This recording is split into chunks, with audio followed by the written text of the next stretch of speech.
Des victimes de trafic d'êtres humains libérées par la police. Des images courantes en Roumanie où des centaines de personnes sont sauvées chaque année. Mais pour ces rescapés, le retour à la vie normale ne signifie pas pour autant la fin du calvaire. Car une fois libres, elles restent prisonnières de la stigmatisation. Un phénomène bien connu d'Iana Matei, psychologue roumaine spécialiste du sujet depuis 20 ans.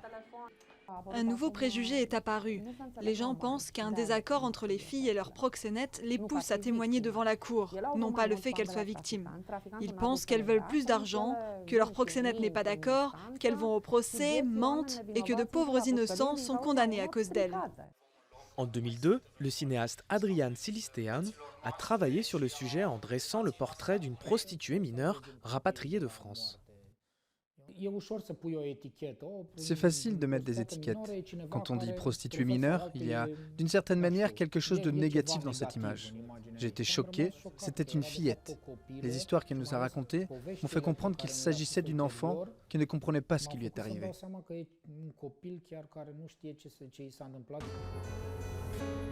Cette rencontre, le réalisateur s'en est inspiré pour écrire le scénario de Fixer, une coproduction franco-roumaine. Mais le trafic d'êtres humains touche aussi les hommes. Abandonné à la naissance, Rupi Gabor a été la proie d'un réseau de proxénétisme après avoir été contraint de quitter le foyer où il avait grandi. Depuis, ce réseau a été démantelé et ses membres condamnés à de la prison ferme. Rupi a créé une ONG et lutte pour que les jeunes ne subissent pas le même sort que lui. Jamais je ne me suis douté qu'en cherchant du travail, j'allais être confronté à une telle situation, que j'allais être enfermé, forcé et qu'ils allaient profiter de moi. C'est ça que les trafiquants recherchent, des enfants désespérés.